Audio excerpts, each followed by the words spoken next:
Bonjour à tous, on se retrouve pour ce super top 5 du côté de Clairefontaine, la 7e course du programme, le grand steeplechase de la ville de Deauville, 4500 mètres à parcourir sur le steeplechase. Ils seront 13 au départ. Avant toute chose, comme vous le savez, dernière étape du grand jeu de l'été, l'opération spéciale de chez Genibet, avec un classement par étape et le classement final à la fin de cette semaine. Allez, c'est parti avec mon prono en 6 chevaux. Le numéro 11, j'ai la cote. Le numéro 4, Folie Foot. Le numéro 8, Jouvencel. Le numéro 2, Charmino. Le numéro 12, l'Arabiato. Et enfin, le numéro 6, The Likely Light. Alors, concernant le numéro 11, j'ai la cote. Je tente ce coup parce que, comme on le sait, à Clairefontaine, c'est un peu la roulette russe dans les super top 5. Il a fait une bonne rentrée, le petit poids va l'aider, il a couru dans de bons lots à Auteuil l'année dernière. Il est à une valeur où il est largement compétitif, c'est pour la raison que je le mets en tête. C'est un gros coup de poker. En deuxième position, le numéro 4, Folie Foot. Il a 10 ans, il en a encore plein dans les jambes. Après un début 2025 totalement raté avec 2 courses arrêtées, il a retrouvé la bonne carburation sur le steeple de Dieppe.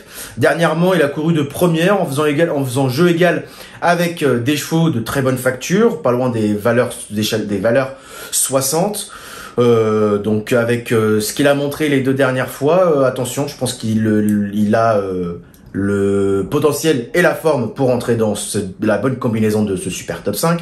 Le numéro 8, Jouvencel, très souvent aux avant-postes. Si elle saute parfaitement comme lors de sa dernière tentative où elle a pris une superbe 2e place sur cet hippodrome, elle peut aller loin. Elle reste compétitive malgré sa victoire à Auteuil fin mai dans un handicap. Le numéro 2, Charmino, il est encore bien en course dernièrement dans le tournant final où il était encore 5e et il a totalement perdu pied dans le tournant final. On oublie cette tentative car cette course ne reflète pas du tout sa valeur. Il est pris à sa valeur justement qui est la sienne. Quand on voit sa musique, il n'y a rien à rejeter à part la dernière tentative. Je pense que c'est une course à oublier et qu'il faut le racheter. Le numéro 12, l'Arabiato, il est enfin rentré dans la bonne combinaison d'un super top 5. Il s'est bien défendu dernièrement. Il est bien meilleur sur le steep que sur les haies. Le petit poids va également l'avantager dans sa tâche.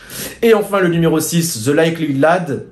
Cela faisait presque 2 ans qu'il n'était pas sorti des 5 premiers. Il était à l'arrière-garde de toute la course dernièrement sur cet hippodrome. Il n'a pas réussi à se rapprocher. Il est souvent bien mieux placé en course. J'imagine qu'on va essayer de le mettre dans sa course le plus rapidement possible. Et je pense qu'il peut refaire parler de lui. Et enfin, mes 2 impasses. Il a fallu trouver 2 impasses. Je vais tenter avec le numéro 3, Shaoli, qui vient de gagner justement la course de référence. Un super top 5 dernièrement, alors qu'il avait fait une très grosse faute à un tour du but. Il a quand même sa valeur a augmenté. Il va porter plus de poids que dernièrement. Je pense que c'est un peu plus compliqué. Et le numéro 7, Fan d'Apples.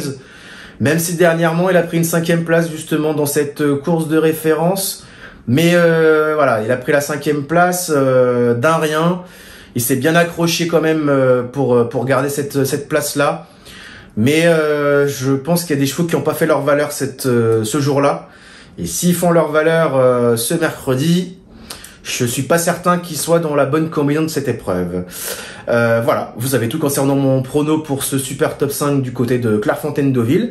Et on se retrouve dès jeudi pour une nouvelle émission. Salut!